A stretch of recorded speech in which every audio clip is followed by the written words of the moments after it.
NCERT भी cover की जाएगी, आरएस अग्रवाल और एनसीईआरटी दोनों साथ में चलती रहेंगी। पहले स्टैंडर्ड फॉर्म, उसके बाद हम क्या करेंगे बेटा, उसके बाद हम करेंगे ए इंटू सी और फिर जो आंसर आएगा उसको करेंगे फैक्टराइज। अब मेहमान चाहे जहां से आए, चाहे आगे वाले दरवाजे से चाहे पीछे वाले दरवाजे से, मिलते तो सबसे है ना। 2x + 1 इक्वल्स टू में 0। ठीक है, ठीक है, समझ में आ रही बात। तो हम क्या करेंगे, हम मान लेंगे कि या तो ये 0 होगा, या तो ये 0 होगा, जिसमें मल्टीप्लाई करने पर 2x + 1 क्या हो जा रहा है, 0 हो जा रहा है। या तो फिर ये 0 होंगे, या तो ये वाला पोर्शन 0 हो जाएगा और यहाँ 2x - 3 ही रहेगा। क्या रहेगा, 2x - 3 × 0 तो भी 0 हो जाएगा। मतलब यहाँ देखिए क्या लगा है, क्या लगा है यहाँ पे माइनस। कांस्टेंट टर्म नेगेटिव है तो भैया फैक्टराइजेशन माइनस करके ही होगा। तो hello students, welcome to students desk. मेरा नाम है प्रशांत तिवारी और हम पढ़ रहे थे पॉलिनोमियल्स। थोड़ा सा देर हो गई इस लेक्चर के आने में, पर मैंने जैसा कि वादा किया था समय लग सकता है पर लेक्चर ज़रूर आएगा। आप लोगों को ये बात ध्यान में रखनी है। पहला क्वेश्चन, क्या आप लोगों को भी लगता है कि पॉलिनोमियल्स के क्वेश्चन लगाना टफ है? आज के बाद नहीं लगेगा। क्यों? क्योंकि सीधी सी बात है, मैं आप लोगों को बेसिक के साथ क्वेश्चंस के टाइप समझा दूंगा। यानी हम खुद ही अपने दिमाग में ये सोच लेंगे कि कितने टाइप के क्वेश्चंस बन सकते हैं, और जब हम ये सोचना ही सीख जाएंगे कितने टाइप के क्वेश्चन बन सकते हैं तो डेफिनेटली हम उसे सॉल्व करना भी सीख जाएंगे। तो इस पूरे चैप्टर में जैसे जैसे मैं इन सभी लेक्चर्स को पढ़ाते जाऊँगा, मैं टाइप वाइज क्वेश्चन कैसे कैसे क्वेश्चंस फॉर्म हो सकते हैं या फ्रेम हो सकते हैं वो आपको बताते जाऊँगा। इवन आप खुद भी सीखेंगे कि वो कैसे किए जाएंगे, और फिर धीरे धीरे करके हम इस चीज़ को आराम से, इस एक्सरसाइज को, इस चैप्टर को, इस पॉलिनोमियल चैप्टर को आराम से समझ सकेंगे, सॉल्व कर सकेंगे हर एक क्वेश्चन, और ये भी इमेजिन कर पाएंगे कि बोर्ड में कैसे क्वेश्चन आ सकते हैं, है कि नहीं। चलिए, तो पीछे जो हमने पढ़ा था बेटा वो था relation between polynomial and coefficient, relation between zeros and coefficient. ठीक है, हमने सोल्यूशन से देख लिया था, है ना। ये वाला स्लाइड आप याद करिए, ये मैंने आपको सिखा दिया था, ये स्लाइड था, है ना। अच्छा, अब हम क्या करने वाले हैं आज से, तो आज से हम क्वेश्चन करने वाले हैं, सॉल्व करेंगे क्वेश्चन को कैसे सॉल्व करना है। तो हम पढ़ चुके थे, क्या पढ़ चुके थे बेटा, हम पढ़ चुके थे फाइंडिंग जीरोज ऑफ पॉलिनोमियल्स। लेकिन पिछली बार जो हमने पढ़ा था उसमें फाइंडिंग जीरोज ऑफ पॉलिनोमियल, साथ में रिलेशनशिप स्टैब्लिश करना था। हमने एक क्वेश्चन लगाया था, मैंने आपको वादा किया था कि मैं आरएस अग्रवाल के क्वेश्चंस लगवाऊंगा। फिर से मैं आपको बता दूं, एनसीईआरटी भी कवर की जाएगी, आरएस अग्रवाल और एनसीईआरटी दोनों साथ में चलती रहेंगी। अब क्या होता है कि जब सिर्फ आप एनसीईआरटी पढ़ते हो तो आप देखिए इस बार का बोर्ड एग्जाम किस तरीके का आया था, तो ये मुश्किल हो जाता है आपके लिए बोर्ड एग्जाम में अच्छे मार्क्स लाना। तो मैं आरएस अग्रवाल और एनसीईआरटी एक साथ लेकर के चलूँगा। कल एनसीईआरटी की पहली एक्सरसाइज से रिलेटेड उसके कॉन्सेप्ट और उस एक्सरसाइज का सोल्यूशन दोनों को मिला करके कल एक लेक्चर अपलोड होगा, या कल या परसों जब भी होगा, पर होगा। तो वो लेक्चर आपका एनसीईआरटी स्पेसिफिक होगा, मैं उसमें लिख दूंगा, मेंशन कर दूंगा कि ये एनसीईआरटी का लेक्चर है। ठीक है बेटा, तो अभी हम चलते हैं आगे के क्वेश्चंस में। अपनी बुक खोल लीजिए और देखिए पहला क्वेश्चन। तो हमें ये समझना है कि क्वेश्चन को सॉल्व करने का तरीका क्या है। तो मैंने कल भी आपको सिखाया था और फिर से आपको सिखा रहा हूँ। इसके पहले भी पिछले वीडियो में आप जाइए, उसको देख करके आइए, तो आपका एक सीक्वेंस बनेगा। समझ रहे हैं आप, एक सीक्वेंस में मैंने चीज़ें पढ़ाई हैं, तो उसके अगले जस्ट वीडियो में जब आप आते हैं तो आपके पास सीक्वेंस बनता है। तो पहले क्या लिखना था, स्टैंडर्ड फॉर्म, फिर हमें a इंटू सी करवाना था। a इंटू सी का मतलब क्या था बच्चा, याद करो, a इंटू सी क्या था। तो अगर मैं स्टैंडर्ड फॉर्म में कोई इक्वेशन लिख दूँ ax² + bx + c, तो इसमें ये जो a है वो कोफिशिएंट ऑफ x² को हम a बोल रहे थे, और c हम किसे बोल रहे थे, कांस्टेंट टर्म को। किसे c बोल रहे थे, कांस्टेंट टर्म को। अच्छा, अब बस यही याद रखना है कि पहले हम अब इसी चीज़ को हम फॉलो करते चलेंगे, पता है, लगातार फॉलो करेंगे, आप देखेंगे। तो पहले हम कांस्टेंट टर्म करेंगे बच्चे, ध्यान दीजिएगा। पहले स्टैंडर्ड फॉर्म, उसके बाद हम क्या करेंगे बेटा, उसके बाद हम करेंगे a इंटू सी, और फिर जो आंसर आएगा उसको कर देंगे फैक्टराइज। अभी मैं इसे करके दिखाता हूँ, सेम टू सेम मेथड हम करके दिखाते हैं। आप चाहिए तो इसको शॉर्ट फॉर्म में लिख लीजिए, लाइक इसको लिख लीजिए s, इसको लिख लीजिए ac, और इसको लिख लीजिए f, फैक्टराइज। ठीक है, अब SACF हम करेंगे। चलिए देखिए, तो पहला क्वेश्चन ये है। तो हमारा नियम क्या कहता है, किसी भी सवाल को करने का नियम क्या है, पहले स्टैंडर्ड फॉर्म में चेक कीजिए। स्टैंडर्ड फॉर्म क्या है, तो स्टैंडर्ड फॉर्म जैसे पिछली बार बताया था, पिछले लेक्चर में बताया था, वैसे फिर से बता रहा हूँ। स्टैंडर्ड फॉर्म का मतलब हो गया, स्टैंडर्ड फॉर्म कहता है कि x की पावर की घटते हुए क्रम में, तो x का पावर देखिए यहाँ पे 2 है, फिर 1 है, और फिर कुछ नहीं है तो 0 है। बताया था ना आपको कि जब कुछ नहीं होता है तो x की पावर बेटा 0 हो जाती है। आप देख लीजिए x की पावर 0 है कि नहीं है। ठीक है, इतनी बात समझ में आ रही है। अच्छा, अब हमें ये पता है कि स्टैंडर्ड फॉर्म में है। अच्छा, फिर नियम क्या था? नियम ये था कि जो कांस्टेंट है, ये जो कांस्टेंट है उसका कोफिशिएंट ऑफ एक्स स्क्वायर यानी ए से क्या करवा दिया जाए, मल्टीप्लाई करवा दिया जाए। स्प्लिटिंग मिडिल टर्म बता रहा हूँ, फैक्टराइजेशन के 3 मेथड होते हैं, कॉमन लेना, कॉमन, स्प्लिटिंग मिडिल टर्म और आइडेंटिटी। फिर श्रीधराचार्य, आपके सिलेबस में श्रीधराचार्य है, लेकिन जब हम चैप्टर 4 में चलेंगे जो कि क्वाड्रेटिक इक्वेशन है, वहाँ पर आपको मिलेगा श्रीधराचार्य का फॉर्मूला। तो ये बात आपको ध्यान में रखना है, ठीक है। पिछले शायद किसी वीडियो में मैंने बोल दिया था, मैं श्योर नहीं था क्योंकि बेटा ICSE CBSE दोनों का चलता है, इस वजह से जो है श्योर नहीं था, लेकिन हाँ आपके में श्रीधराचार्य है, अभी मेरे को याद आया, ठीक है। तो वो भी हम पढ़ेंगे बहुत बढ़िया से, ठीक है। तो अब हम क्या करेंगे, 4 × 3 हमारा नियम क्या, हमने क्या बताया आपको कि हम क्या करेंगे, A × C। भाई पहला क्या था, पहला था STD फॉर्म, फिर A × C था, फिर इसके बाद फैक्टराइजेशन था। तो A × C करिए, A × C का मतलब क्या, 3 × 4 कितना आया, 12। अब इस 12 के ऐसे फैक्टर करो कि ऐड या सब्ट्रैक्ट करने पर क्या आ जाए, 4। लेकिन ध्यान ये रखना है, क्या ध्यान रखना है, अगर यहाँ पर माइनस है, सुन लीजिए, अगर यहाँ पर बेटा माइनस है तो ऐड करके फैक्टर नहीं निकालना है, सब तो ऐड करके फैक्टर नहीं निकालना है, सब्ट्रैक्ट करके ही फैक्टर निकलेगा। तो ऐड करके फैक्टर नहीं, सब्ट्रैक्ट करके निकालना है। तो मैंने क्या समझा दिया आपको कि A × C करेंगे जिसमें 4 × 3 हो जाएगा, ठीक है। 4 × 3 हमने किया, 12 आ जाएगा। 12 के चलिए धड़ाधड़ फैक्टर निकालिए बेटा जी, ठीक है।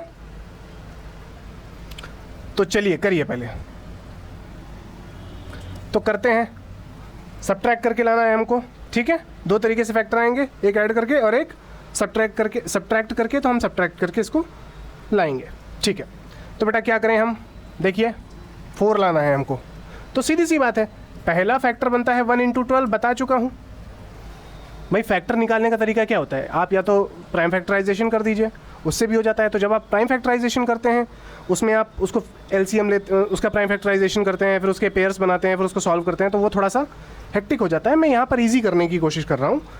तो 1 से पहले आप 1 से 12 में डिवाइड कर दीजिए, 1 से 12 में डिवीजन कर दीजिए, तो सीधी सी बात है 1 × 12 करेंगे तो 12 आ जाएगा। अब देखिए 12 को आप 12, सीधी सी बात है, इसको प्लस या माइनस करके देख लीजिए। तो 1, अगर हम इसको प्लस या माइनस करें तो 1 + 12 करेंगे तो भी हमारा नहीं आएगा, और 12 - 1 करेंगे तो भी नहीं आएगा, हम जो चाहते हैं वो नहीं आएगा। तो ये वाला फैक्टर काम नहीं करेगा। तो अगला फैक्टर क्या है, 2 × 6, और सीधी सी बात है यहाँ पर हम 6 + 2 कर देंगे तो 8 आएगा, लेकिन 6 - 2 अगर हम कर देते हैं तो बेटा सीधी सी बात है क्या आ जाएगा, 4 आ जाएगा। और यही तो हमको लाना था। यहाँ पर फिर ध्यान दीजिए, अगर यहाँ माइनस है, कांस्टेंट टर्म के साथ यदि माइनस है तो आपको फिर सब्ट्रैक्ट करके ही निकालना है, प्लस करके नहीं। तो आइए चलिए अब इसका फैक्टराइजेशन कर देते हैं, इसको पूरे को हटा देते हैं ताकि आपको फैक्टराइजेशन में आसानी रहे। अच्छा, आपको ये समझना होगा कि हम फैक्टराइजेशन क्यों कर रहे हैं। जैसे हमें फाइंडिंग जीरोज ऑफ पॉलिनोमियल है, भाई हमारे पास 2 काम है, एक तो फाइंडिंग जीरोज ऑफ पॉलिनोमियल। तो हम क्या करेंगे, हम मान लेंगे जीरोज फाइंड आउट करने के लिए हम मान लेंगे कि लेट, अब इसको मैं अब सोल्यूशन बता रहा हूँ, अभी आपको मैंने फैक्टराइजेशन मेथड बताया। लेट Px = क्या हो जाएगा, 4x² - 4x - 3, ठीक है। अब क्योंकि हमें जीरोज निकालना है तो हमको पता है टू फाइंड जीरोज, अगर हमें जीरो फाइंड करना है, टू फाइंड जीरोज हम क्या करते थे, याद करिए, हम कर देते हैं Px = 0, ठीक है। अब Px की जगह इसकी वैल्यू रख दीजिए, क्या है इसकी वैल्यू बेटा, तो इसकी वैल्यू 4x² - 4x - 3 = 0। बस वही नियम लगाना है। अभी पीछे हमने फैक्टर निकाल लिए, हाँ हाँ, बार बार नहीं बताएंगे आपको। तो जब हमने इसके फैक्टर यहाँ ऐसे मल्टीप्लाई किया, फैक्टर निकाला, फैक्टर निकाल के जब हम इसको स्प्लिट करेंगे तो क्या बनेगा, 4x² - 6 - 2 ब्रैकेट में x - 3 = 0। फिर करिए 4x² माइनस, ये इधर चला आएगा इन दोनों के पास, ठीक है, 6x, और बेटा ये माइनस यहाँ जाएगा तो क्या बन जाएगा, प्लस का 2x माइनस का 3 = 0। अब गौर से देखिए, ये और ये 2 पेयर दिख गए। अब जो भी आपको कॉमन मिल रहा है ले लीजिए। कॉमन लेने का क्या तरीका होता है बता चुका हूँ पीछे, आप लोगों को जाना है और देख करके आना है, बहुत आसान है कॉमन लेना, ठीक है। कॉमन लेने का मतलब असल में हम डिवाइड कर रहे होते हैं, ये मैं आपको बता चुका हूँ, ठीक है। चलिए यहाँ से कॉमन लीजिए, 2x कॉमन लिया आपने तो क्या बन गया, 2x माइनस का 3 प्लस का बेटा यहाँ से आप क्या कॉमन ले लोगे, आप बताओ। यहाँ से आप क्या कॉमन ले लोगे बेटा, प्लस का 1, क्योंकि देखिए कुछ कॉमन नहीं है यहाँ पर। आप देखिए कोई भी नंबर ऐसा नहीं है जो आपस में कॉमन हो। तो हम क्या करेंगे, फिर ये बन जाएगा 2x माइनस प्लस का 1,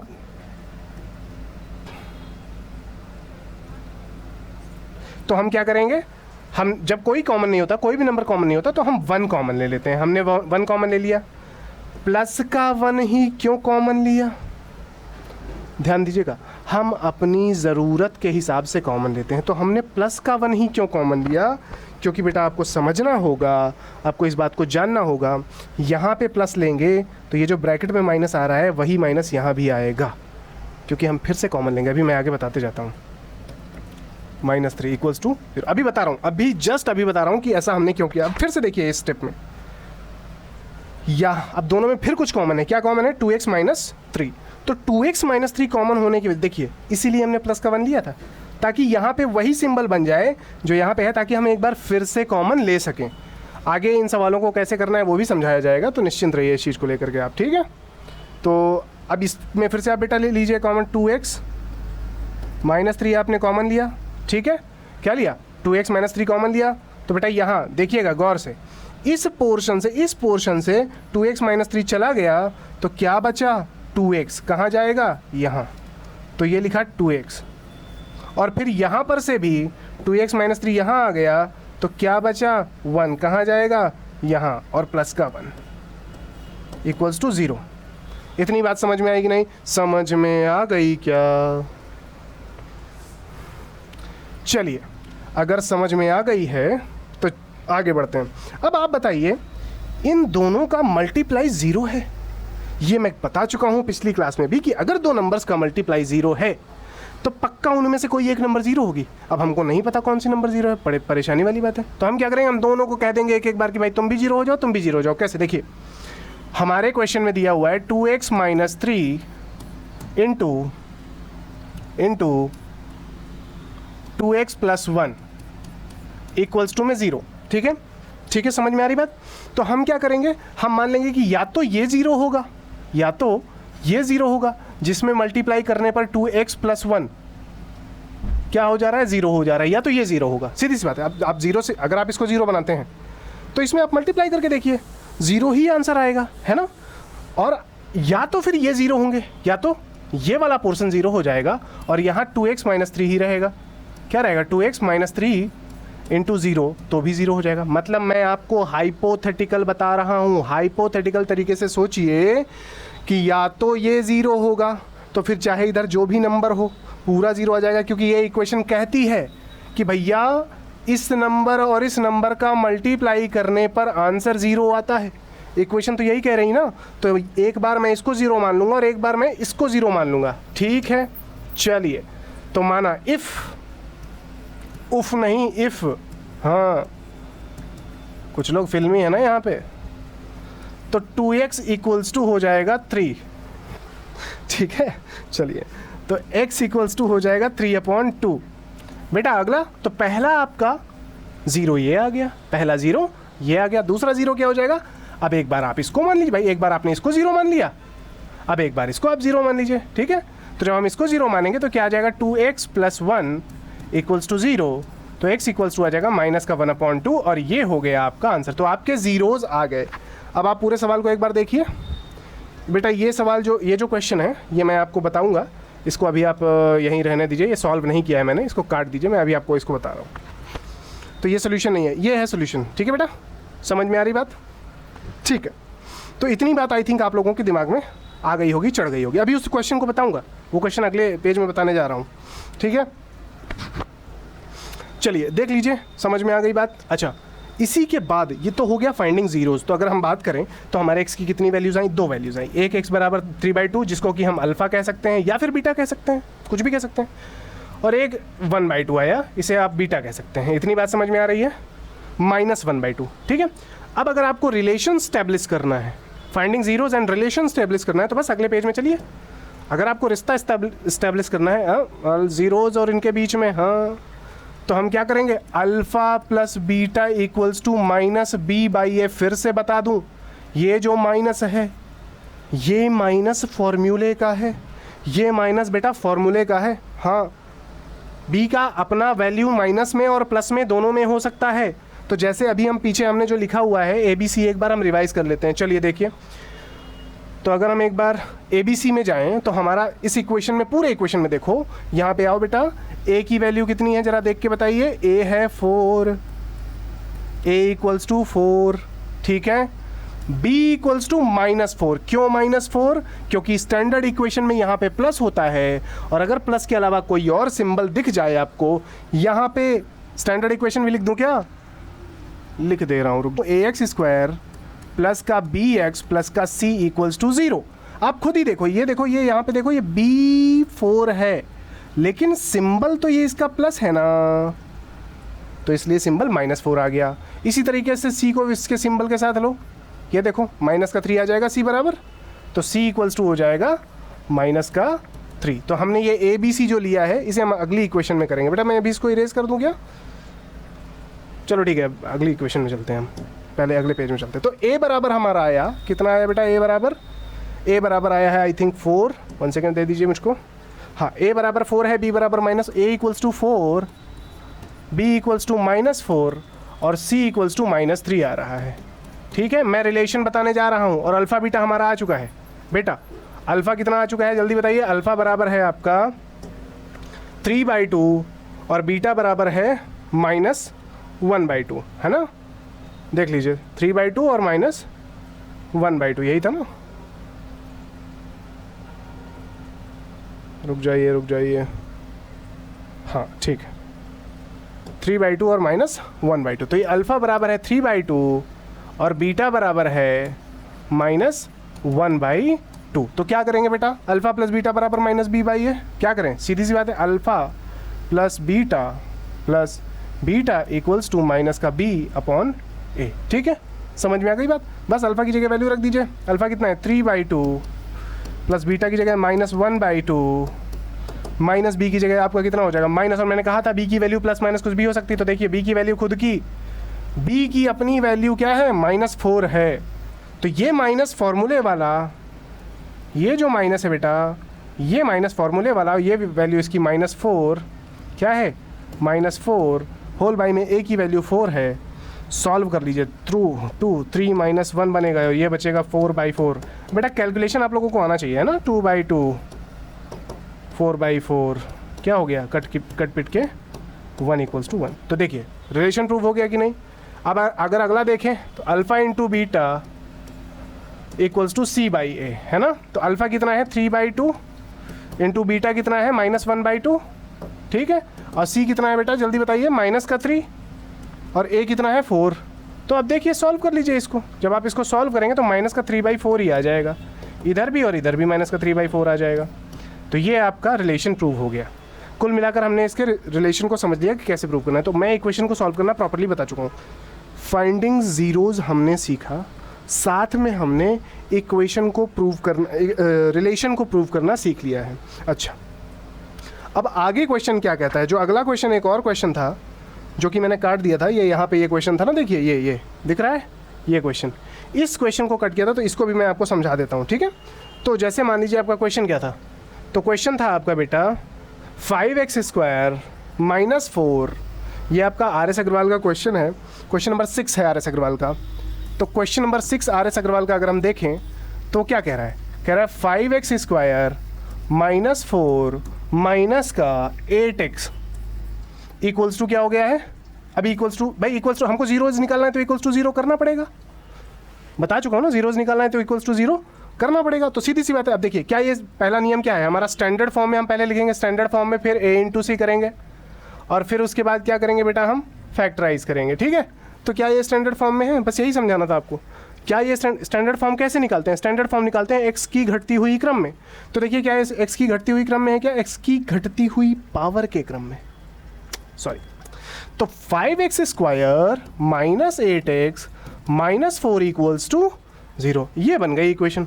अब इसको सिंपली वैसे ही फैक्टराइजेशन कर लीजिए, इसका इससे मल्टीप्लाई कर लीजिए, कितना आ जाएगा? 20 आ जाएगा। 20 के ऐसे फैक्टर निकालिए कि सॉल्व करने पर 8 आ जाए। आप ढूंढते रहिएगा, जैसे 1 इंटू 20 होता है, अब 1 इंटू 20 तो होता है, अब इसको प्लस माइनस कर लो, 20 प्लस 1 21, 20 माइनस 1 19 आ रहा है क्या? नहीं। अगला क्या, 1 से डिवाइड करके देख लिया, 1 से आप ऐसे किया करिए, 1 से 20 में डिवाइड करिए तो 1 और 20 बन गए, ठीक है। अच्छा, और क्या करें, अगर 2 इंटू 10 कर दें तो भी 20 आ जाएगा ना। 2 इंटू 10 करें, दूसरा फैक्टर ये 2 और 10, ये इसका इस्तेमाल हो जाएगा। क्यों? 10 प्लस 2 12, लेकिन 10 माइनस 2 करेंगे तो 8 आ जाएगा। और यहाँ देखिए क्या लगा है, क्या लगा है यहाँ पे, माइनस। कांस्टेंट टर्म निगेटिव है तो भैया फैक्टराइजेशन माइनस करके ही होगा। तो फिर वही हाल, 5x square minus 10 minus 2x minus 4 equals to क्या आ गया बच्चे? 0 आ गया। इक्वल्स टू में आप 0 कर लो और इसको सॉल्व कर लेना। इसको सॉल्व करेंगे तो आपके रूट्स x इक्वल्स टू, मतलब देखिए अब इसको सॉल्व कर लेना, अब मैं एक एक सवाल करवाऊंगा तो फिर परेशानी हो जाएगी। इसको सॉल्व कर लीजिएगा, इसका रूट्स आपका आ जाएगा √3/2 और 1/√3, दूसरा रूट आ जाएगा x इक्वल्स टू 1/√3/√3।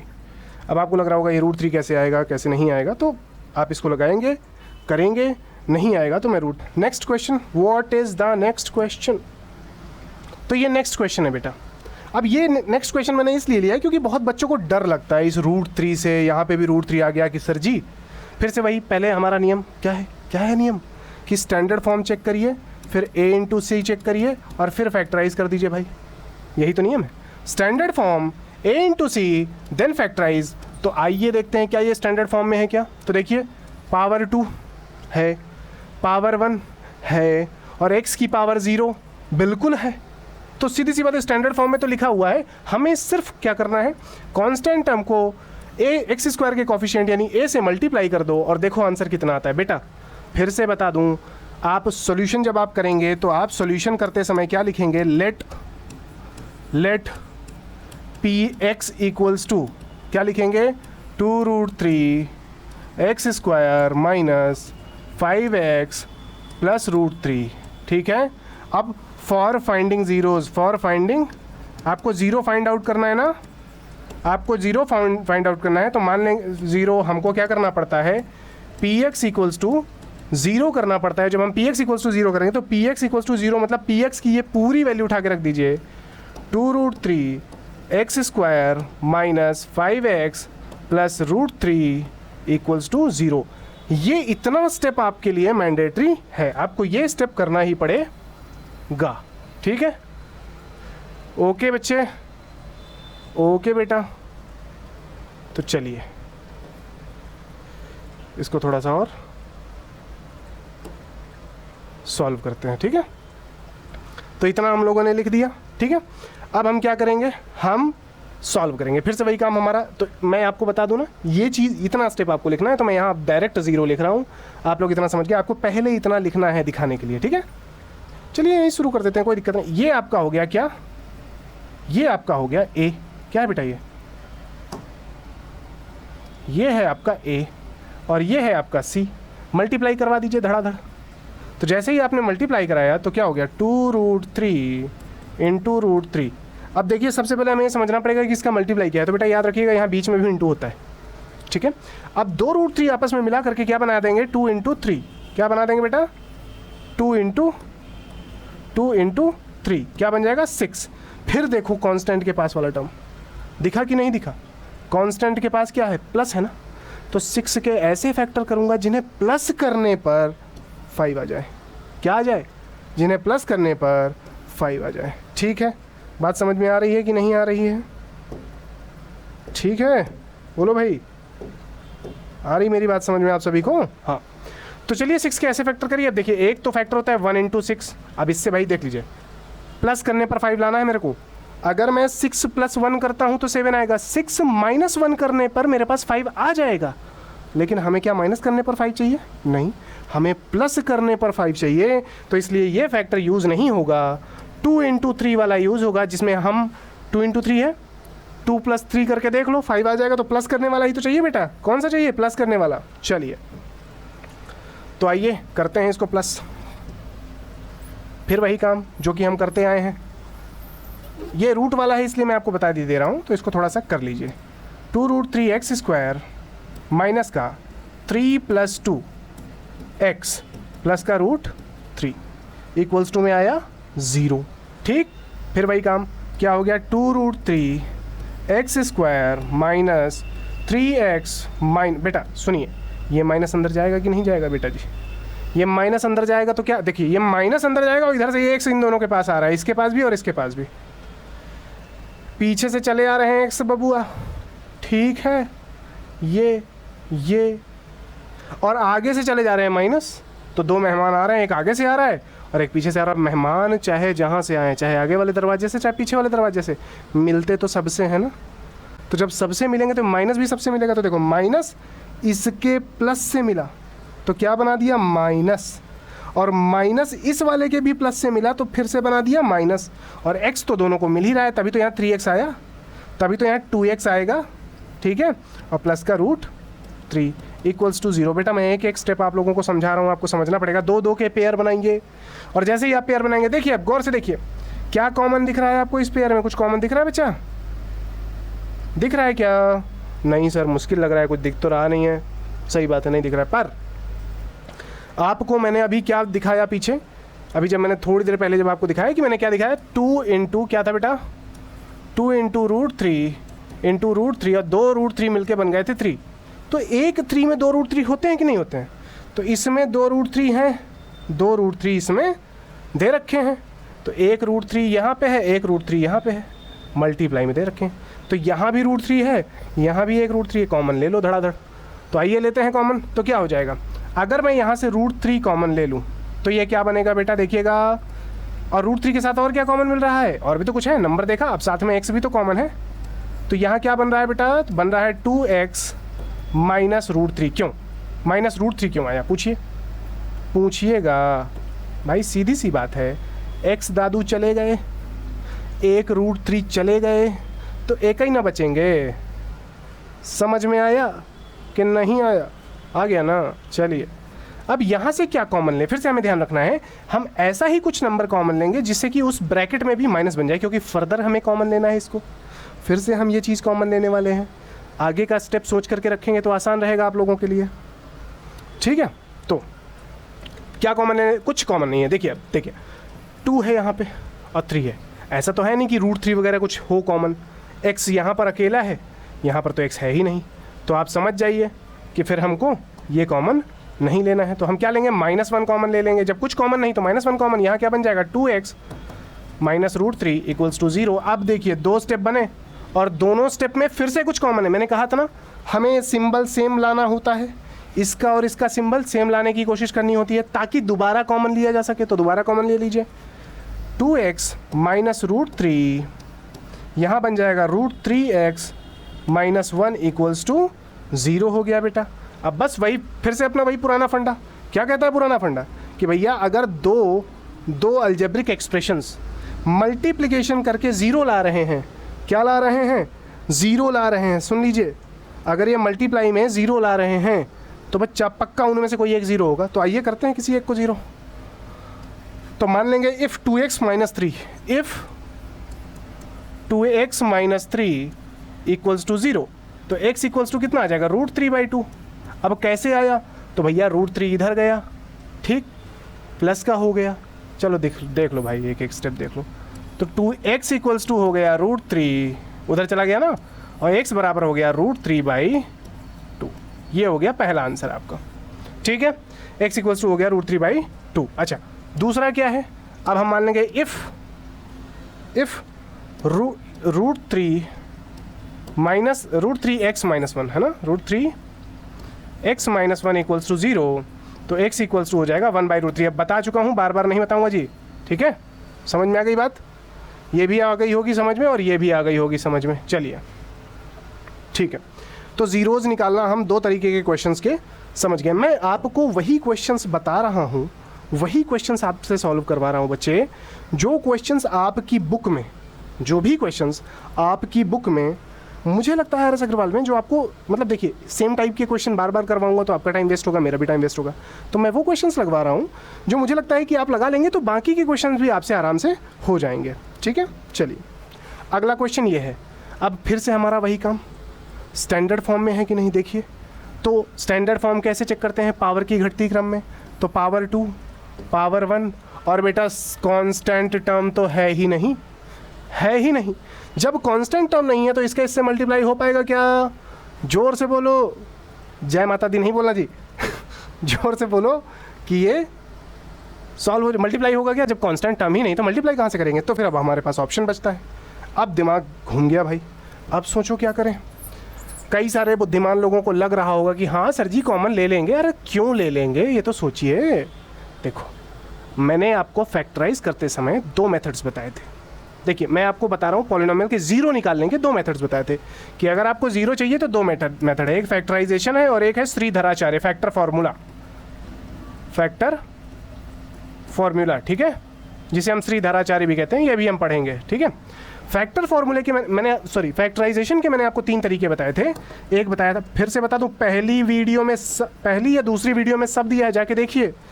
कॉमन लेना, दूसरा क्या बताया था मैंने बेटा? दूसरा मैंने बताया था स्प्लिटिंग मिडिल टर्म, और तीसरा मैंने आपको बताया था आइडेंटिटीज का यूज करना। इन तीनों ही तरीकों में से कोई भी एक तरीका इसमें लग जाएगा, ठीक है। तो भाई यहाँ पर स्प्लिटिंग मिडिल टर्म काम कर रहा है क्या? अभी मैंने तुमको पीछे रिवाइंड करो ना, बार बार लिख दूं तो स्प्लिटिंग मिडिल टर्म नहीं लगेगा। क्यों? क्योंकि कांस्टेंट है ही नहीं भाई, तो मल्टीप्लाई कहाँ से करवाओगे? नहीं हो रहा, तो बचे 2 मेथड्स, कॉमन लेना या फिर आइडेंटिटी। देखो कोई आइडेंटिटी बन रही क्या? देखो जनिक, कोई भी आइडेंटिटी। अब सर जी आइडेंटिटी क्या होती है? प्रॉब्लम तो यहीं फंस जाती है कि आप लोग को यही नहीं पता कि आइडेंटिटी क्या होती है। तो देखो यहाँ पर सॉल्व होने वाली बेसिक आइडेंटिटीज़ लगेंगी, जिनमें से आपको समझना है a² - b², ये होता है a + b, और अगले ब्रैकेट में होता है a - b। बहुत सारे लोग जानते होंगे, लेकिन ये स्पेसिफिक शब्द आइडेंटिटीज़, ये फार्मूला सबको पता है, और ये फार्मूले पे क्वेश्चन आ जाएगा तो आप सब कर लोगे बड़े आराम से। लेकिन सर जी ये नहीं पता कि आइडेंटिटीज़ है, ये आइडेंटिटी है। और जिनको पता है वेरी गुड, ऐसे ही पढ़ते रहो जिन लोगों को इस बारे में जानकारी है, और ये अच्छी बात है, ठीक है। अच्छा अगला, दूसरी आइडेंटिटी क्या बनती है सर? तो a + b का होल स्क्वायर। अच्छा देखो गौर से देखना, मैं वही आइडेंटिटीज दिखा रहा हूँ जो फैक्टराइजेशन के फॉर्म में। फैक्टराइजेशन हो गया ना भाई, देखो ये एक क्वाड, देखो थोड़ा सा ना मेरे साथ रहोगे तो थोड़ा सा एक्स्ट्रा जानना पड़ेगा और थोड़ा सा पेशेंस रखना पड़ेगा बेटा। है क्या? देखो ये भी एक तरीके का पॉलिनोमियल ही है। क्या होता है पॉलिनोमियल? एल्जेब्रिक एक्सप्रेशन जिसके बीच में प्लस या माइनस हो। तो खुद ही देखो, ये भाई जरूरी नहीं है ना पॉलिनोमियल एक्स के टर्म में हो या वाई के टर्म में हो, ए बी के टर्म में मान लो। और नहीं मानना तो जस्ट इमेजिन कर लो भाई कि एक तरीके का एल्जेब्रिक एक्सप्रेशन है जिसे आपस में मल्टीप्लाई में रख दिया गया। ये मैंने पहले एकदम इंट्रोडक्टरी लेक्चर में बताया है कि पॉलिनोमियल क्या होता है और क्या कहते हैं वो एल्जेब्रिक एक्सप्रेशन से वो कैसे बनता है। तो ये मैंने बताया आपको। इसको फैक्टराइज ही तो किया गया है, यहाँ पे मल्टीप्लाई कर दिया गया, बीच में प्लस था और बीच में क्या आ गया? मल्टीप्लाई। पीछे जाइए, इसका कॉन्सेप्ट दिया है, ठीक है। इसके बाद हम बात करते हैं a + b और a + b। देखो ये फिर फैक्टराइज हो गया। क्यों? किसी भी प्लस के टर्म को आपने मल्टीप्लाई में लिख दिया तो हो गया ना फैक्टराइज। दूसरी आइडेंटिटी, तीसरी आइडेंटिटी क्या है? a - b का होल स्क्वायर। ये बन जाएगा a - b और a - b। ये 3 आइडेंटिटीज़ अभी के लिए आपकी काम की हैं। और भी हैं डेफिनेटली, जैसे जैसे आती जाएंगी तो मैं बताता जाऊंगा, भावनाओं में नहीं पाऊंगा, क्योंकि बह के बेटा मैंने आप लोगों के लेक्चर बहुत लंबे कर दिए हैं। तो मैं तरीका ढूंढ रहा हूँ कैसे मैं आप लोगों के लेक्चर छोटे करूँ ताकि ज़्यादा परेशानी ना हो। चलिए यहाँ से 5x कॉमन ले लीजिए, क्या बन जाएगा? x + 2, ठीक है भाई। सीधी सी बात है, हमारे पास 2 तरीके थे, आइडेंटिटीज़ या फैक्टराइजेशन। चेक करो, अच्छा चलो चेक कर लो, आइडेंटिटी बन रही क्या? कोई सी भी आइडेंटिटी बन रही क्या? अभी मैंने जो पीछे लिखवाई आइडेंटिटी देख लो। अच्छा रुक जाओ, हाँ ये बताओ, इनमें से कोई सी भी आइडेंटिटी बन रही क्या? यहाँ a² - b² बन रहा है क्या? नहीं। होल स्क्वायर बन रहा है क्या? होल स्क्वायर कहीं नहीं बन रहा। यहाँ पे भी होल स्क्वायर देखो बन रही है क्या? होल स्क्वायर नहीं बन रहा। तो बस आइडेंटिटीज़ नहीं बन रही हैं, है ना। चलो तो अब क्या बचा फिर? जब आइडेंटिटी नहीं बन रही तो अपने पास 3 में से एक ही मेथड बचता है जिसका नाम है, लिख लिया था कि नहीं लिख लिया था? उसको रिवाइंड करके लिख लो भाई, जिसका नाम है कॉमन। तो आप कॉमन ले लीजिए। तो यहाँ से आप कॉमन ले लेंगे 5x, और कॉमन लेना बता चुका हूँ पीछे, फिर से बता देता हूँ। जब भी आप कॉमन लेते हैं उसमें आप हर एक टर्म में उसी नंबर से डिवाइड कर रहे होते हैं जो आपने कॉमन लिया है, उसी नंबर या एल्जेब्रिक एक्सप्रेशन से। 5x² / 5x ये आपने डिवाइड किया, जो आपने कॉमन लिया है उससे, प्लस 10x अपॉन में 5x। चलिए x से x कट गया, 5 से 5 कट गया, x से x कट गया, 5 से 10 2 टाइम्स में कट गया। क्या बचा बेटा? 5x, यहाँ बचा x + 2। बस अब फिर से वही बात, ये दोनों, अब देखिए हमको अगर इसका जीरोज़ निकालना है तो इक्वल्स टू जीरो करना पड़ेगा कि नहीं, और कैसे करना है पीछे बताया मैंने। Let P X equals to this polynomial, to find zeros P X should be zero, P X should be equals to zero. तो आप इसको जीरो कर देंगे। फिर से पीछे बताया मैंने इसको कैसे करना है, जीरो क्यों किया मैंने, पीछे बताया है। Let P X equals to polynomial, ठीक है, पॉलिनोमियल इक्वल्स टू जीरो कर देंगे। To find zeros we have to equalise P X, जो दिया हुआ है पॉलिनोमियल उसको इक्वल के जीरो करना, इक्वल टू जीरो करना पड़ेगा। इक्वल्स टू जीरो किया, मल्टीप्लाई, यानी दो एल्जेब्रिक एक्सप्रेशंस का मल्टीप्लाई जीरो है तो इनमें से कोई एक जीरो होगा। तो हम दोनों को एक एक बारी करके जीरो करके मान लेते हैं बेटा। तो if 5x equals to zero, तो x equals to zero upon 5। आप लोगों को लग रहा होगा सर की नाक में खुजली हो रही है, ऐसा कुछ नहीं है। ये देखो पास से देखो कितना पसीना आ रहा है। तो जल्दी जल्दी व्यूज़ बढ़ाओ, सब्सक्राइब वगैरह करो, जिससे कि थोड़ा सा सेटअप ठीक किया जा सके, क्योंकि बहुत मेहनत लगती है इसको पढ़ाने में, ठीक है, इसमें पढ़ाने में। तो x इक्वल्स टू ज़ीरो आ गया, ठीक है।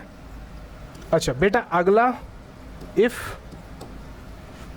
x plus two equals to zero, तो x इक्वल्स टू कितना आ गया, -2, और ये रहा आपका अगला ज़ीरो। दोनों ज़ीरोज़ आपके आ चुके हैं, आप गौर से देख लीजिए, आपके पास दोनों ज़ीरोज़ हैं, एक ज़ीरो ये है और एक ज़ीरो आपके पास ये है, ठीक है। समझ में आ गई क्या? तो एक ज़ीरो ज़ीरो है और एक ज़ीरो माइनस ज़ीरो, शून्य वाला ज़ीरो। हाँ जी, चलिए अगले क्वेश्चन में चलते हैं बेटा। अगला क्वेश्चन थोड़ा सा इंटरेस्टिंग है, फिर से हमारा वही काम। देखिए क्या यहाँ पर मिडिल टर्म स्प्लिटिंग लगेगा क्या? देखो फिर से याद रखना है, ज़ीरो फाइंड आउट करना है दो तरीके, पहला फैक्टराइजेशन, दूसरा फॉर्मूला। श्रीधराचार्य ऐसे लिख दो, SD श्रीधराचार्य। पर श्रीधराचार्य अभी आ रहा है क्या? नहीं। श्रीधराचार्य से हो सारे ही क्वेश्चन जाते हैं, जितने भी क्वाड्रेटिक पॉलिनोमियल से सब सॉल्व हो जाएंगे श्रीधराचार्य से, आगे बताऊंगा। लेकिन अभी फिलहाल हम ये लगा नहीं रहे हैं तो हम ये यूज़ करेंगे। अब इसमें भी कितने टर्म्स हैं? पहला हो गया तुम्हारा क्या, कॉमन लेना, दूसरा स्प्लिटिंग मिडिल टर्म हो गया, ठीक है, तीसरा आइडेंटिटीज़ हो गया। अब देखो क्या इसमें कॉमन मिल सकता है क्या? तो हाँ मिल सकता है, ले लेते हैं कॉमन। आइए, और फिर से बता दूँ, मुझे ज़ीरो निकालना है इसलिए इक्वल्स टू ज़ीरो करना पड़ेगा। Let P X this equals to zero, ठीक है। 4 कॉमन ले लीजिए, क्या बनेगा, 2x square minus 1 equals to zero. अब बेटा ये 4 अपॉन में चला जाएगा, इधर भेज दो। तो क्या हो जाएगा जब आपने इसको अपॉन में भेजा तो ये बनेगा 2x square minus 1 equals to zero upon 4, ठीक है। अरे बोलिएगा, जोर से बोलिए, वहीं से बोलिए, सुनाई दे रहा है मुझे। हाँ जी, तो 2x square minus 1 equals to zero आ गया बेटा, x स्क्वायर इक्वल्स टू 1/2 आ जाएगा। और बेटा जी जब आप x स्क्वायर इक्वल्स टू 1/2 को सॉल्व करेंगे तो ध्यान दीजिएगा, जब भी स्क्वायर इक्वल के दूसरी तरफ जाता है, जब भी स्क्वायर इक्वल के दूसरी तरफ जाता है तो अपने उल्टे रूप में बदल जाता है, यानी √1/2 हो जाता है। ध्यान देना, x बराबर, मैं अगर इसके फैक्टर करूं तो 1 को तो मैं 1 × 1 लिख सकता हूं भाई। 1 को आप कितनी भी बार मल्टीप्लाई कर दो, 1 × 1 × 1 × 1 × 1 × 1 कितने भी बार कर दो, है कि नहीं। लेकिन 2 का कुछ नहीं हो सकता।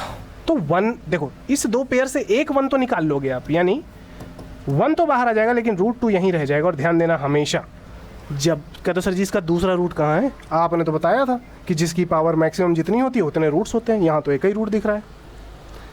मेरी बात ध्यान से सुनो, जब भी कोई चीज़ रूट में होती है तो जब वो उससे बाहर आती है तो वो प्लस माइनस दोनों में आती है।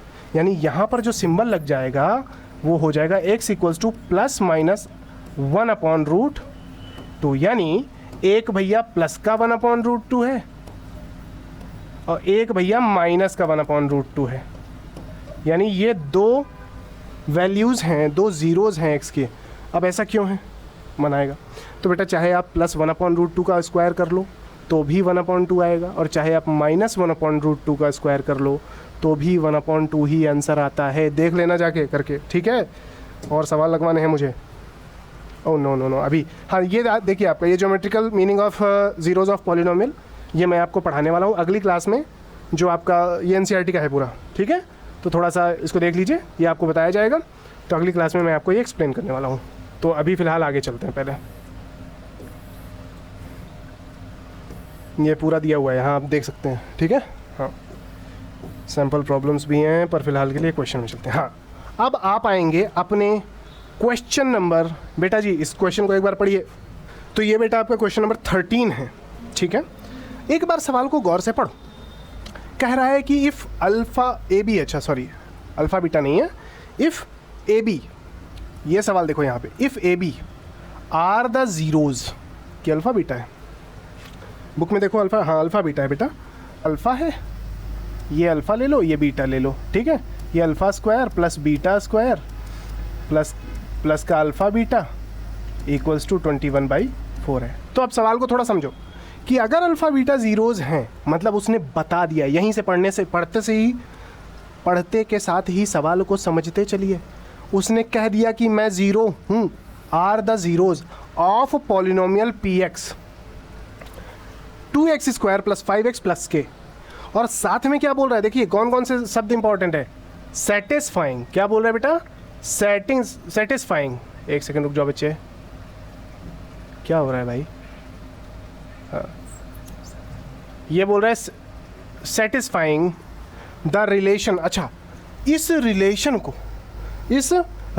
को यानी ये जो, फिर से समझ लो, अल्फ़ा बीटा ज़ीरोज़ हैं किसके, इस पॉलिनोमियल के, और ये अल्फ़ा बीटा इस रिलेशन को सेटिस्फाई कर रहे हैं, इस रिलेशन को सेटिस्फाई कर रहे हैं। तो हमें क्या निकालना है, के, क्या निकालना है, के, कहाँ है के, ढूंढो के यहाँ है। अच्छा, 3 चीज़ें बताया है सवाल में, कैसे करेंगे, सोचेंगे कि हमने सवाल में क्या क्या देखा, हमसे सवाल ने क्या क्या कहा। तो सबसे पहले तो वो कह रहा है कि अल्फ़ा एंड बीटा क्या हैं, आर ज़ीरोज़ हैं, मतलब इसमें उसने सही का टिक लगा दिया कि हाँ ज़ीरोज़ हैं, कंफर्म, ठीक है कोई बात नहीं। फिर वो ये कह रहा है ज़ीरोज़ ऑफ किसके, पी एक्स पॉलिनोमियल के, ठीक है कोई दिक्कत नहीं, ज़ीरोज़ हैं तो ठीक है। और फिर वो साथ में क्या कर रहे हैं, वो सेटिस्फाई कर रहे हैं किसको, रिलेशन को, और कौन सा रिलेशन है, ठीक है। तो समझ में आई बात ना, सेटिस्फाई कर रहे हैं रिलेशन को, और कौन सा रिलेशन सेटिस्फाई कर रहे हैं कि भैया अल्फ़ा स्क्वायर, देखिएगा alpha square plus beta square plus alpha into beta equals to 21/4, 21/4। अरे भाई क्या दिक्कत है, ठीक है बच्चे। हाँ, अब हम इसको सॉल्व करने जा रहे हैं, इसको समझने की कोशिश, फिर से हम जान देंगे अल्फ़ा बीटा इसके ज़ीरोज़ हैं, तो समझ गए, अगर ज़ीरोज़ हैं तो अब कनेक्ट कर सकते हैं, कैसे भी डॉट को कनेक्ट करेंगे, alpha square plus beta square plus alpha into beta equals to 21/4 ये प्रूव करना है। चलिए इसको सॉल्व करते हैं, ठीक है। रिवाइंड कर लिया करो बेटा आप लोग, है ना, क्योंकि मैं अगर क्वेश्चन हटा दूंगा यहाँ से तो फिर दिक्कत ये हो जाएगी कि सॉल्व कहाँ करूँगा, है ना। तो अब मैं इसको सॉल्व करने जा रहा हूँ। तो व्हाट वी हैव, हम देखेंगे, देखो मैं इसको 2 पार्ट्स में डिवाइड करूँगा इस क्वेश्चन को, समझना 2 पार्ट्स में। हमारे पास क्या क्या है हम पहले वो देखते हैं। तो पहले नंबर पे हमारे पास क्या है बेटा, हमारे पास हमारी इक्वेशन है जिसका नाम है P X equals to 2x square plus का 5x प्लस का k, ठीक, ये बात समझ में आ रही है। अच्छा, उसके बाद हमारे पास क्या है कि हमारे पास इक्वेशन का एक रिलेशन दे दिया, alpha square plus beta square plus alpha into beta. मैंने शुरुआत में आप लोगों को एक बात बोला था कि मैं आप लोगों को सिर्फ क्वेश्चन के सोल्यूशन नहीं बताऊंगा, सॉल्व करने का तरीका भी बताऊंगा कि आप खुद से सोच के कैसे कर सकते हैं, मैं वही बताने की कोशिश कर रहा हूँ। तो थोड़ा सा ध्यान दीजिए, मेरे पास ये इक्वेशन है और मेरे को ये चीज़ प्रूव करनी है, तो पहले अल्फ़ा और बीटा तो निकाल लूँ, अल्फ़ा और बीटा का रिलेशन तो निकाल लूँ, क्योंकि सोचो इधर एक नंबर दिया हुआ है और इधर एक अलजेब्रिक एक्सप्रेशन दिया है अल्फ़ा बीटा के फॉर्म में। तो जब तक मेरे पास अल्फ़ा बीटा की न्यूमेरिकल वैल्यू नहीं होगी तब तक मैं कैसे निकालूंगा इसका सोल्यूशन। तो मुझे इसके लिए न्यूमेरिकल वैल्यू चाहिए। अच्छा, न्यूमेरिकल वैल्यू कहाँ से निकलेगी भैया, अल्फ़ा बीटा की। फिर से समझिएगा, अल्फ़ा बीटा इधर दिया है, उधर उसकी न्यूमेरिकल वैल्यू दी है, यानी उसका सोल्यूशन एज अ न्यूमेरिकल दे रखा है, नंबर दे रखा है, न्यूमेरिकल बोल रहा हूँ बराबर, न्यूमरल बेटा नंबर्स के फॉर्म में दिया हुआ है। तो इधर भी न्यूमरल होगा, जब तक इधर भी नंबर नहीं आएगा तब तक सोल्यूशन कैसे निकाल लोगे। तो इसका न्यूमरल में चाहिए मुझको कि अल्फ़ा और बीटा की नंबर में वैल्यू क्या है। तो आइए देखते हैं यहाँ से, तो यहाँ से निकल आएगी कि नहीं निकल आएगी नंबर में वैल्यू, समझ पा रहे हो आप। तो आप तो कहोगे कि सर जी इसमें तो के निकालना है, आप ऐसा क्यों बोल रहे हैं कि अल्फ़ा बीटा को कनेक्ट करना पड़ेगा। बेटा के निकालने के लिए भी तो आपको नंबर चाहिए ना भाई। यहाँ देखिए, अल्फ़ा है बीटा है, अल्फ़ा बीटा, तो आपको के निकालना है। यहाँ इस पूरी इक्वेशन में कहीं अल्फा के है ही नहीं, इस इक्वेशन की मदद से आपको के निकालना है, पर के है ही नहीं, तो के लाना पड़ेगा ना, और के लाने के लिए आपको अल्फा बीटा को इसके साथ रिलेट करना पड़ेगा। तो अब अगर हम देखें तो इस इक्वेशन में आपके अल्फा बीटा कैसे रिलेटेड है इससे, सीधी सी बात है, उसने बोला है कि alpha beta are the zeros, तो अगर जीरोज हैं तो अल्फा प्लस बीटा बराबर माइनस बी बाई ए हो जाएगा, और माइनस बी बाई ए की जगह क्या, माइनस, और बी की वैल्यू क्या है 5 अपॉन ए कितना है 2, तो यानी अल्फा प्लस बीटा बराबर हो गया माइनस का मैं जानता हूँ तुम पहले आओगे, माइनस का 5/2, ठीक है। और बेटा फिर अल्फा इंटू बीटा बराबर कर लो सी बाई ए, और सी कितना है के, देखा मैंने कहा था ना रिलेट करना है अल्फा इंटू बीटा बराबर, तो ये आ गया के बाई ए की जगह क्या हो जाएगा, ए की जगह है, अब देखो ए की जगह क्या है 2, तो के बाई 2। अब आप मुझे खुद ही बताइए, आपको नहीं लग रहा है कि ये जो अल्फ़ा प्लस बीटा और अल्फ़ा इंटू बीटा है, ये दोनों अगर मैं उठा के वहाँ रख दूंगा तो के निकल के आ जाएगा। तो कह दो सर जी ठीक है, alpha plus beta, alpha into beta तो समझ में आ रहा है कि यहाँ आप रख देंगे, पर अल्फ़ा प्लस बीटा कैसे रखेंगे, ये तो alpha square plus beta square है। तो देखो यहीं पे काम आता है जो हम रिलेशन इस्टेब्लिश करते हैं। कुछ फॉर्मूले मैं आप लोगों को बता दे रहा हूँ, आप उन आइडेंटिटीज़ को, उन कनेक्शंस को अपने दिमाग में बिठा लीजिए। देखिए मैं एक आपको फार्मूला बता रहा हूँ, उसको दिमाग में रखिएगा। चलिए, तो एक फार्मूला आपके पास है अल्फ़ा प्लस बीटा का होल स्क्वायर इक्वल्स टू, ये लिख लीजिए, ये इसके आगे का सोल्यूशन नहीं है बेटा, this is not the solution, this is just a formula. Alpha plus beta का होल स्क्वायर बराबर होता है alpha square plus beta square, ठीक है, और प्लस का 2 अल्फ़ा बीटा, ठीक है। दिख रहा है नहीं दिख रहा, दिख रहा है कि नहीं दिख रहा है, ठीक है। अब आपको क्या निकालना है, आपको निकालना है alpha square plus beta square ना, इसको इधर ले आओ, ठीक। तो क्या हो जाएगा, अल्फ़ा प्लस बीटा का whole square minus 2 alpha beta equals to हो जाएगा alpha square plus beta square. अब देख लो आप गौर से, यानी अगर मैं इसको इधर उधर कर दूं तो ये बन जाएगा alpha square plus beta square equals to alpha plus beta का whole square minus 2 alpha beta, मतलब मैंने इसको रिवर्स कर दिया है। अब आप गौर से देखिए, अब आप गौर से देखिए ये फॉर्मूला अगर मैं यहाँ पे ये अल्फ़ा प्लस बीटा जो दिख रहा है होल स्क्वायर, इसको मैं उठा के यहाँ रख दूँ, इस अल्फ़ा प्लस बीटा स्क्वायर की जगह पे ये अल्फ़ा प्लस बीटा का ये वाला फार्मूला रख दूँ, तो मेरे पास अल्फ़ा प्लस बीटा भी है और मेरे पास 2 अल्फ़ा बीटा भी है। हो गई बात ख़त्म। तो चलिए हम इसको रखने जा रहे हैं, मैं इरेज कर रहा हूँ, आप लोग रिवाइंड कर लीजिएगा पीछे। तो हम इस फॉर्मूले का यूज़ करेंगे और अपना काम बनाएंगे, ठीक है। और ऐसे भी और भी फार्मूले होते हैं, अभी ये खत्म हो जाए सवाल, फिर मैं आपको ऐसे ही फार्मूले और लिखवा देता हूँ, ठीक है। तो क्या हो गया भैया, तो यहाँ पर हम क्या लिख देंगे, अल्फ़ा प्लस बीटा का whole square minus 2 alpha beta. पीछे देख लीजिए, 2-3 सेकंड रिवाइंड करके, 2-3 मिनट रिवाइंड करके आपको समझ में आ जाएगा। 21/4 बेटा कुछ नहीं करना, सॉल्व। अल्फ़ा प्लस बीटा की जगह वैल्यू रखो, क्या है माइनस 5/2, क्या है बेटा माइनस 5/2, इसका क्या हो जाएगा होल स्क्वायर माइनस, अब ये देखो ये दोनों सॉल्व हो जाएंगे, तो माइनस का ये अल्फ़ा बीटा बचेगा इक्वल्स टू 21/4। ध्यान देना, इसको सॉल्व करिए 25 अपॉन, अब माइनस का स्क्वायर करोगे तो प्लस हो जाता है 4, minus alpha beta equals to K upon 2 equals to 21/4। अब इस इक्वेशन को आपको सॉल्व कर लेना है, तो मैं इसको थोड़ा सा छोटा कर दे रहा हूँ, नहीं तो ये दिक्कत करेगा।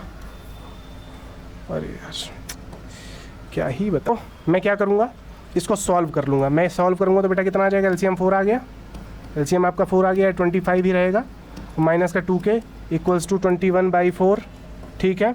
सॉल्व इधर उधर भेज दीजिए, 4 से 4 काट दीजिए, 25 माइनस 2k इक्वल्स टू 21, उधर भेज दीजिए बेटा, फिर से इसको फिर से उधर भेजिए, तो minus 2k equals to 21 minus 25, ठीक है। देखिए उधर जाएगा तो माइनस में आ जाएगा, minus 2k equals to minus का 4 ओह शिट, थोड़ी देर के लिए मृत्यु मोड में चला जाता है ये, 4/2, 2 से कट गया तो k इक्वल्स टू 2 आ गया। यही आपका आंसर है, देख लीजिए बेटा, ठीक है। ये सवाल समझ में आया, क्वेश्चन समझ में आ गया। फिर से एक बार देख लेते हैं, हमसे क्या बोला था, alpha beta are the zeros of the polynomial, और सेटिस्फाई कर रहे हैं वो इस रिलेशन को, तो भैया के निकालो। तो हमने दोनों चीज़ें अगल बगल लिख ली, हमने अगल बगल लिख ली कि भैया हमारा इक्वेशन ये है और ये इस रिलेशन को सेटिस्फाई कर रहा है। तो अब हमने ये सोचा कि यार इधर ये नंबर में है नहीं और ये 21/4 को सेटिस्फाई कर रहा है, और के को मुझे लिंक करना है इससे, क्योंकि मुझे के चाहिए। यहाँ पे के लिखना पड़ेगा, के कैसे आएगा? तो फिर याद आया कि अच्छा अल्फ़ा प्लस बीटा अगर मैं लगाऊँ -5/4 अल्फ़ा इंटू बीटा k/2, तो कहीं से के लिंक हो सकता है। तो मैंने के लिंक किया, के की वैल्यू आ गई और सॉल्यूशन हो गया। आई थिंक आप लोगों को समझ में आ गया होगा। चलिए अगले क्वेश्चन में चलते हैं बेटा। अगला क्वेश्चन क्या है, क्या कहता है अगला क्वेश्चन? अगला क्वेश्चन जो कि है आपका क्वेश्चन नंबर 14 बेटा। क्वेश्चन नंबर 14 क्या कहता है? Find the quadratic polynomial. पहले हम देख तो लें, खोल तो दें। हाँ जी, क्वेश्चन नंबर 14 क्या कहता है? Find the quadratic polynomial whose sum, ध्यान दो, शब्द पे ध्यान दो, सम ऑफ जीरोज इज 8। कितना है? जीरोज का सम कितना है? 8 है। And product is how much? Product is,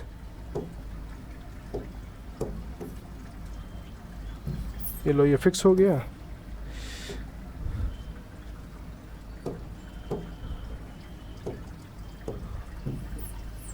ठीक है, हाँ, और product is 12, hence find the zeros. फिर से समझना है क्वेश्चन क्या कह रहा है। देखिए क्वेश्चन नंबर 14 है ये, find quadratic polynomial sum of zeros, जिसके सम ऑफ जीरोज क्या है? 8 है। क्वेश्चन सही से प्रिंट नहीं हुआ है, कोई बात नहीं। सम ऑफ हुज जीरोज, अच्छा लिखा तो है, sum of whose zeros is 8। Sum of zeros बोल रहा है, सम ऑफ जीरोज का मतलब हो गया, क्या हो गया मतलब? Alpha plus beta equals to 8 दे रखा है, और प्रोडक्ट का मतलब हो गया अल्फ़ा इंटू बीटा दे रखा है बेटा। हाँ, बिल्कुल परेशान होने की ज़रूरत नहीं। Alpha into beta equals to 12। क्या कह रहा है? Find the zeros of polynomial. तो भैया पहले पॉलिनोमियल तो निकाल लो भाई, पॉलिनोमियल है ही नहीं तो हम जीरोज कहाँ से निकालेंगे? तो पहले आप देख लीजिए भैया गिवन क्या क्या है। गिवन में क्या क्या है? गिवन में है alpha plus beta equals to 8, alpha into beta equals to दे दिया है आपका 12। आपको जीरोज निकालने हैं। क्या निकालने हैं? जीरोज निकालने हैं। तो भैया आपके पास पहले पॉलिनोमियल तो होना चाहिए, फिर तो आप जीरो निकालोगे। तो चलिए पहले पॉलिनोमियल निकाल लेते हैं, ठीक है। तो हाँ जी, तो px यानी मेरे को अगर पॉलिनोमियल निकालना है तो इस दी हुई इंफॉर्मेशन के बेसिस पे पॉलिनोमियल निकालने का कोई तरीका है क्या? हाँ, तो बताया तो था, एक फॉर्मूला बताया तो था। क्या है formula? x² minus alpha plus beta into, बेटा याद कर लिया करो इसको, है ना, वरना ज़्यादा स्मार्ट बनोगे तो स्मार्ट बन के ही रह जाओगे। याद नहीं करेंगे तो फंस जाएंगे आप। अब फंस गए तो फिर समझ लेना निकलना मुश्किल होता है। जहाँ तुम सोच रहे हो वहाँ फंसने के लिए नहीं बोल रहा हूँ जी। हाँ, माइनस का 8x प्लस का 12, सब समझदार हैं बेटा। आ गया पॉलिनोमियल? हाँ जी, पॉलिनोमियल आ गया बेटा, गौर से देखिए, पॉलिनोमियल आ गया। अच्छा, पॉलिनोमियल तो आ गया, अब इसका ज़ीरो कैसे आएगा सर? पॉलिनोमियल तो आपने निकाल के रख दिया, ज़रा ज़ीरो भी निकाल दीजिए। तो आइए भाई ज़ीरो भी निकाल देते हैं। अब सीधी सी बात है, फिर से भाई स्टैंडर्ड टर्म में है कि नहीं, फिर क्या देखना है, a इंटू सी है कि नहीं, ठीक है। तो आइए ज़ीरोज़ निकालते हैं। तो इसको हम आगे सॉल्व करने जा रहे हैं। तो इतना सेक्शन हमने देख लिया कि अल्फा प्लस बीटा बराबर 8, अल्फा इंटू बीटा बराबर 12, ज़ीरोज़ निकालने हैं। ज़ीरोज़ निकालने के लिए पहले हमारे पास इक्वेशन होनी चाहिए। इक्वेशन हमारे पास आ गई है, अब हम क्या निकालने जा रहे हैं? ज़ीरोज़। इसी इक्वेशन से ज़ीरोज़ निकालते हैं। तो चलिए इसी इक्वेशन को हम थोड़ा सा यहाँ पे सॉल्व करेंगे।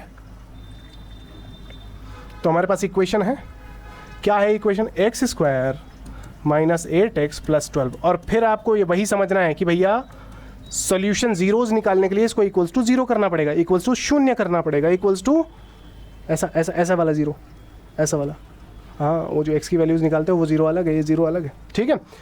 फिर वही काम इसका इससे मल्टीप्लाई करवाइए। तो भैया यहाँ कांस्टेंट, भाई समझिए, ये तो चलिए मान लेते हैं कि ये कांस्टेंट, अरे यार चल जाओ भाई, हद है। चलो ये कांस्टेंट है और यहाँ कोई नंबर नहीं है, तो यहाँ पर 1 है जो कि कॉफिशिएंट है।